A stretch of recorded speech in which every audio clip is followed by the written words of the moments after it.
Hey, it's your bud, AVT Pro. And I'm just doing a quick blog just to be doing it. And a lot of things going on. Waiting for my fish. Waiting for my fish. I just woke up. I was really tired because, I go on these benches, and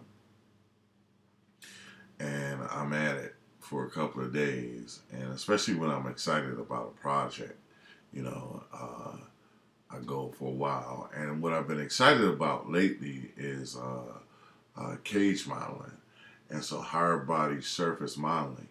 And but with polygons. So I was a modeler. I made a living at modeling in New York twice, I think. One time I was just a modeler, so I was using Form Z, and it's really good at it because I was the company would send their clientele or people around me who needed to learn the program quickly to teach them. So I had to be good at it, So and I say that because there's nobody, is when you're self-taught, there's no marker, there's no award at a certain time or a certificate or anything. So, you have to just know. And a lot of times you have competitors that will never tell you that you're good. And so which is sad, uh, and that's why I appreciate uh, when I have really positive people around me and that can tell you good things and teach you things. Recently, uh, I was on, not the other day, I was on the AVT Pro 3D group on Facebook, and I had mentioned something about hair from Maya not being an export geometry. I hadn't done it. I don't remember doing it. Or I actually did do it, but I didn't do like regular hair strands. I did Rasta dreads. And so it's a paint effect, and you can export it. And I have other videos on exporting paint effects. So I also did a project for David recently, a while ago, Western Union, where I had to generate a bunch of wheat, and I exported it, and that's a paint effect as well.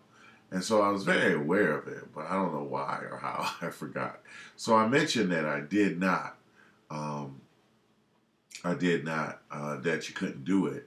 I guess I forgot, or I checked, or something was a paint effect, something like that.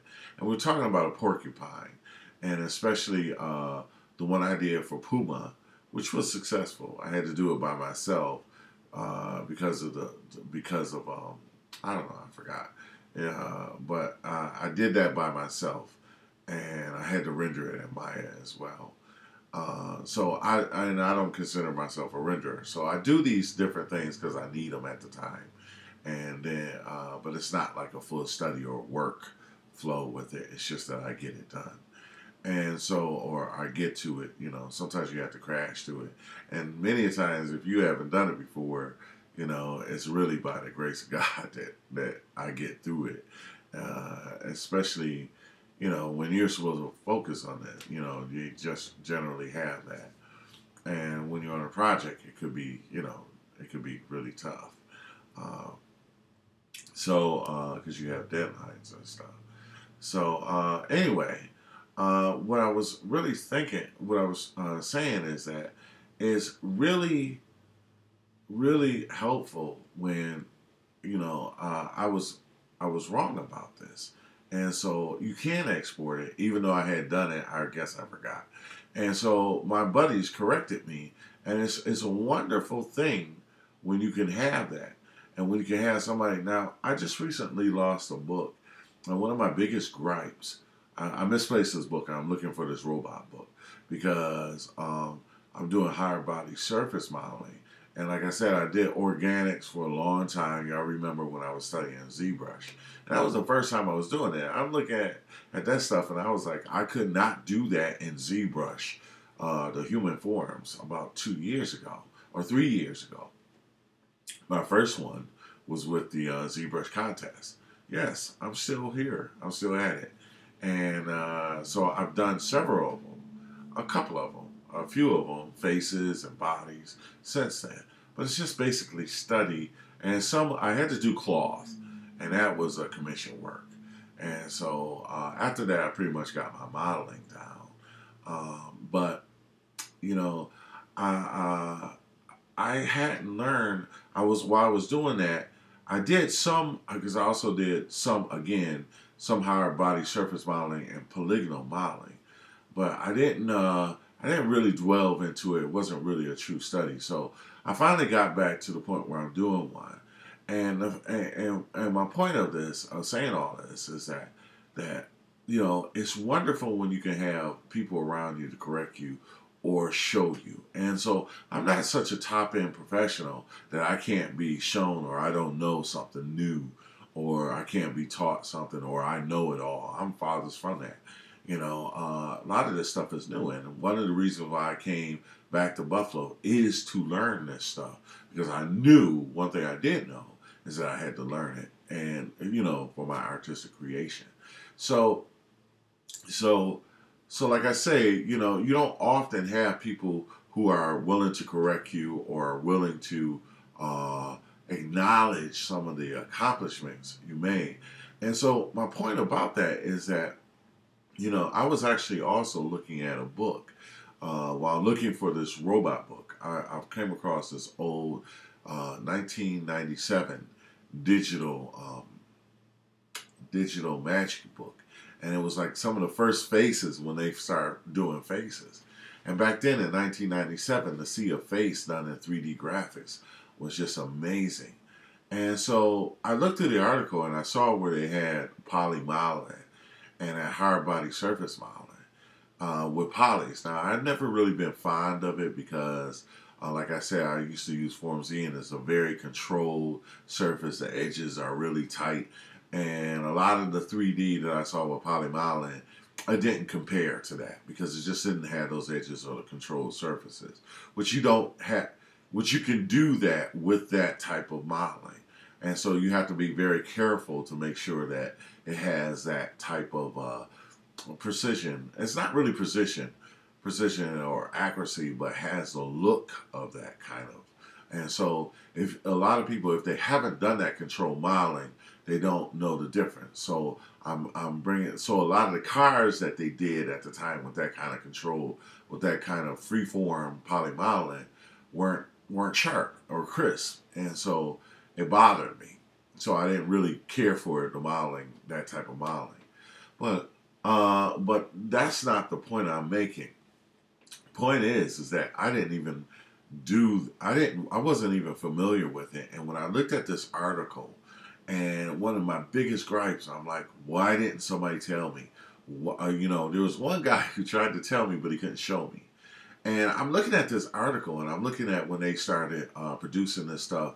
I think it was Lightwave, and the guy tried to show me Lightwave, but he was a little neurotic. Okay, he's more like me now. You know, after I've been through some things, I'm like, I can't shut up. You know, I always, you know, it's just, you know, talk a lot. You know, hold people in conversations and stuff like that. So you know, and so I'm neurotic like that because I've been through a lot of neurotic, crazy people around me. So they started to rub off on me, but I'm trying to, you know, not deal with it. But just because I've been through a lot of, you know, fierce, neurotic kind of people around me.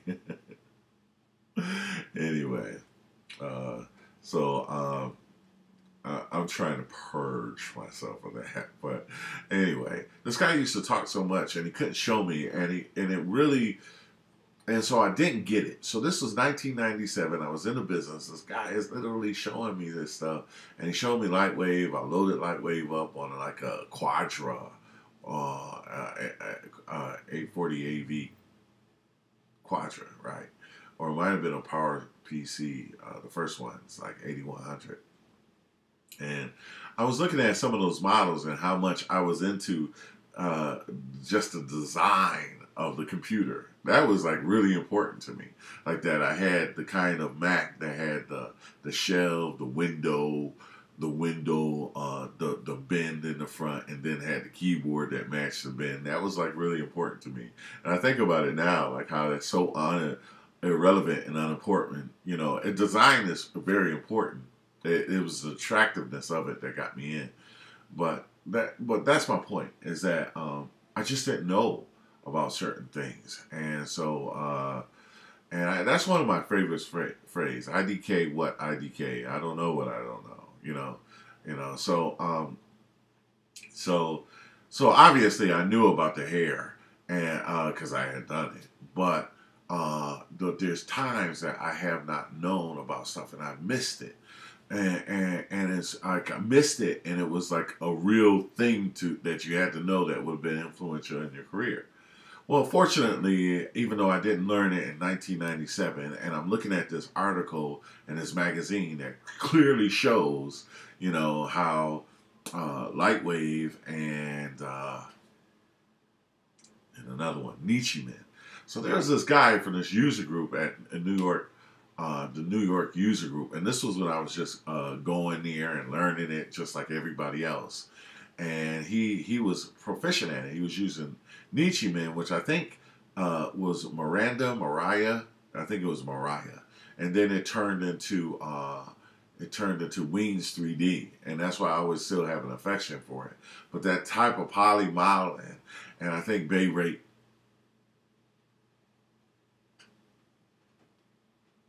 Trying to listen to make sure my fish. I don't miss my fish. Okay, so I think Mayrate was doing a lot of that stuff, and that whole technology, they was just up on it.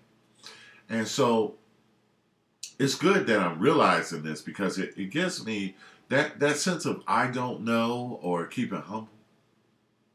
Keeping humble because of that is a really good thing, with there being so many levels of this technology. Even though it's one area, there's so many levels of it.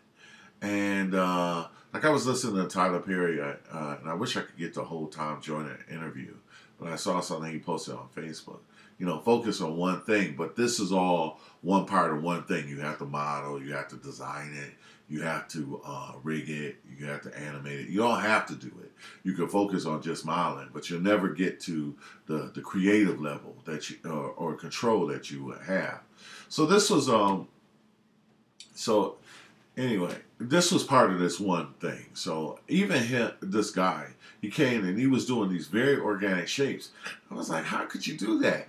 I'm using these controlled surfaces, and I can't do that kind of stuff. I can't imagine. That must be so much work. And it was just completely a whole different modeling technique. So to see this in this 1997 book, and something that I had mentioned again to one of my Facebook friends, is going back to the basics. So I'm going back to the basics with this type of modeling. And it's kind of opened up a door, because like I said, I was doing controlled surface modeling, and I said, I can't learn. If I want to do organics, I can't continue to work on that type of modeling, because the technique, the way the way that the things that it's good at, cars, products, and the way I made a living at, would not suffice for the things that I wanted to do, which was organic characters. And so I developed those tools, and even ZBrush has finally come around to the point where it is actually can do those hard body surface modeling. So organic modeler are doing that hard body surface modeling. If you look at the two things, you look at a robot and ZBrush, and look at a robot and poly modeling, cage modeling, it's the same exact thing, which is blowing me away. So this whole rotundity, or we come full circle with this technology. So in a way, I'm very glad that it did happen the way it happened. At the time that it did happen, the fact that I stuck with control modeling, I wound up, doing products and paying the rent and stuff like that. Whereas if and making a living and getting a good job. Whereas if things had turned out differently. So now I am making up that time. And so this really blog is about that. I had a robot book and I can't find it. And I got 10 books that are just like the same. And I had a number of robot books. And I had a bunch of hard body surface modeling books. This is also something that we talked about. I just happen to have it here on my Facebook. This is a book by David Manley. He was part of that user group. I think you have to have, and it probably should have said it, After Effects 5.5, because I try to open some of the files. So I think a prerequisite would be to have it. So I knew David in New York, and he does a lot of stuff for Disney, and I used to adore and admire these guys because they were doing, Disney and doing this stuff way before I was, in the game. I knew one thing: I was an artist, and could do art, and I could draw and paint and things like that. So that was the main thing behind all of this, It's the fact that when you looked at the paper, I could do it. And when you look at the canvas, I could do it. So I never had a doubt. And even though me and my father had the discussion recently, and he's like, because he came from a time of the Tuskegee Airmen, and he actually used to pilot and used to fly planes. And he knew how at a very, very early age, that same age, they had an airport down there, and he had somehow snuck on it and learned to fly planes when he was really young. And he had never even told people when he got to college that he could fly. He could fly, so he was just doing well in the classes, and nobody knew why, because he learned when he was very young. But mentally, there's a lot of there was this kind of constraining, from being black and in the South, and at that time, like to survive, you couldn't be as free and expressive and liberal as you see me, how I am now. Like I dance around, have fun, laugh. At that time you couldn't look at certain people. Blacks had this thing, and especially women. I had this thing, don't be looking at me, what you looking at, and stuff like that. In the old days, that's very repressive. You can look at anything you want to look at. It's your eyes. God gave them to you. And so that's a part of like being free. I mean, that's like the mental constraint of that. And for somebody to do that to another person. But as an artist, you suffer from that all the time. As a true artist, you get a lot of things that are constraining, or like just not being acknowledged. That's constraining. When you do something great, people should say, "Hey, that's great." To say that it's something else, or not, or to play it down, or not say anything, that's bad. It's bad. It's manipulative, and it's because of some other issues that person might have. So anyway, this is a vlog. That's why people like to say I have an encouraging spirit, and so I like to acknowledge people and to share with them and share in with them with their joy, their successes, and stuff like that. So anyway, I'm going way off. This is a 20-minute vlog. I might as well go. Except I need to check and see where my fish at. Actually, 11. Nah, I think I called at 10:30. So I got some time. It's only 11:43. So I wanted to share that with you. So just to recap. So again, this is wonderful to have people around you who can acknowledge, encourage, and correct. It's not good to always have just yes men because you have a certain prestige or you get to a certain level, and like Michael Jackson, everybody yes man, and you should also have, if you have a no man, a yes man, then to create balance, you should have a no man. And also, it's wonderful when you can, kind of be humble and know that you don't know everything. And so that's kind of a pet peeve for me. I don't like, it's not arrogance when but never being able to admit you're wrong. And I saw something on Mike Murdoch, and he said something really interesting. He talked about these laws of prosperity, and he's a really interesting person. This thing he does, anybody can learn from it. Whether you give money to him or not, you can still learn from what he says.